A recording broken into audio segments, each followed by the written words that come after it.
body moving, body moving, body moving, we be body moving, body moving, body moving, body moving, we be body moving, body moving, a body moving, body moving, we be body moving. Vous avez la réputation de mener vos affaires en recourant à la manière forte. Et on dit que quand on refuse d'acheter vos produits, il faut régler le problème par la violence.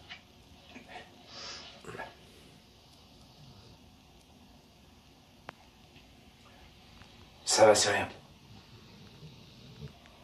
J'ai grandi dans un quartier malfamé, et on disait toujours, t'arrives à de meilleurs résultats avec un mot gentil et un revolver qu'avec le mot gentil tout seul.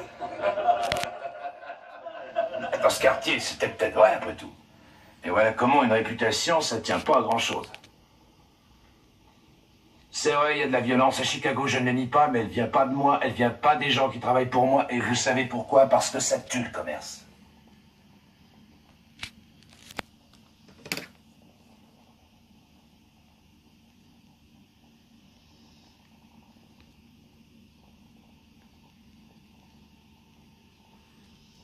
Thompson, donc voilà, avec son chargeur camembert, d'accord. 50 coups. 50 coups. Il y avait des 100 coups. Beaucoup plus puissant finalement que l'autre. Bonjour à tous, bonjour à toutes, petite vidéo, donc présentation d'une arme du cinéma. Donc là aujourd'hui, chose promise, chose due, hein. Je vais m'attaquer à une arme mythique, hein, qui est là où le Thompson, moi j'ai tendance à dire la Thompson quand elle a un chargeur camembert et le pistolet mitrailleur Thompson quand il a un chargeur droit. Donc c'est un pistolet mitrailleur américain, hein, créé par un mec qui a donné le nom à son arme, hein, donc à savoir John Thompson. Donc c'est une arme avec une munition conséquente, hein, c'est du 45 ACP, donc c'est quelque chose de très très costaud, ou aussi communément appelé 1143, hein, pour l'arme.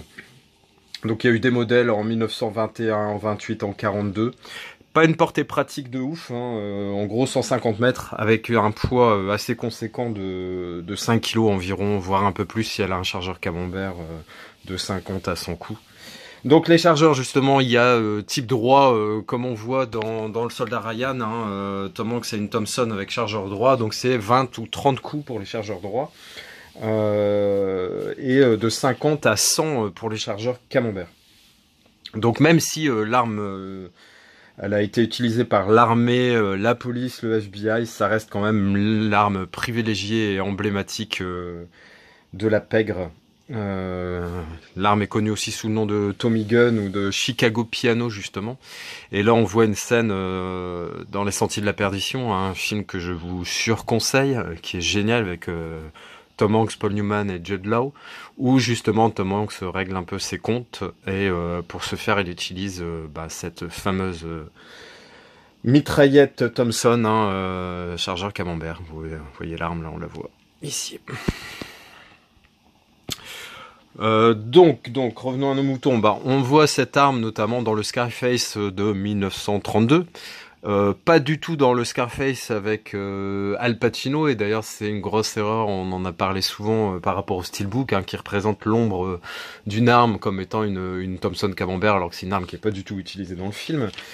Elle est présente également, c'est une liste non exhaustive, hein, dans Bonnie and Clyde, Borsalino, dans Le Parrain évidemment, hein, dans pareil un film qui est pour moi cultissime, c'est Les Incorruptibles, The Untouchables, hein, que j'ai en Blu-ray et en DVD. Qu'est-ce qu'il est aussi dans Des Hommes de Loi. C'est vrai que j'ai pas sorti tous les films qui s'y réfèrent, j'en ai mis quelques-uns comme ça. Il y a Gangster Squad aussi, on en voit.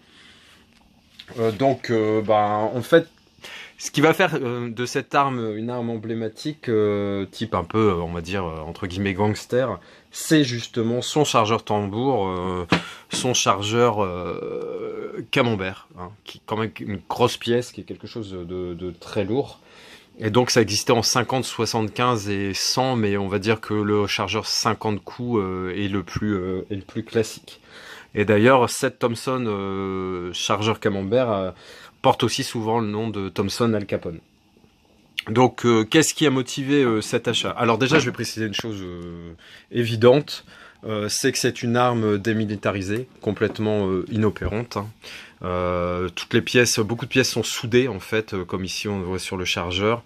Au niveau, pareil, des organes, de sélecteurs et tout, tout est complètement figé. Hein, mais elle reste une arme très très sympa. Hein, le canon est plein aussi, est complètement obstrué. Ça a été fait par des professionnels. Hein, je l'ai acheté dans un salon militaire, hein, justement avec une démilitarisation très très légale, on va dire.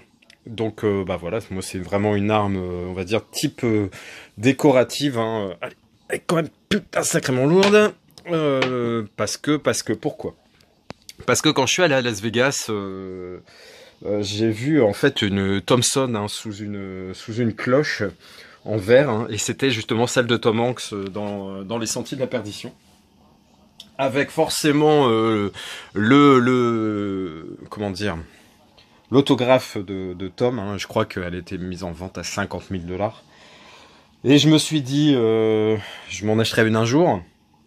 Un jour, elle sera mienne. Oh oui, un jour, elle sera mienne. Et donc, c'est chose faite. Hein. Je me suis acheté cette Thompson démilitarisée il y a, je pense, 2 ou 3 ans, à peu près. Et puis voilà. Donc, c'était la présentation de cette arme. J'espère qu'elle vous a fait plaisir. Je vais vous la remontrer avec le chargeur Camembert installé. Donc, la voici réinstallée avec son chargeur Camembert. Donc avec une poignée stabilisatrice, c'est une arme qui a beaucoup de recul, déjà ne serait-ce que par le calibre et la munition. Mais c'était quand même une arme super efficace à l'époque. Hein. L'arme privilégiée des gangs et des gangsters de Chicago. Voilà, j'espère que cette vidéo vous a plu, n'hésitez pas à la commenter et à vous abonner si ce n'est déjà fait. Ciao.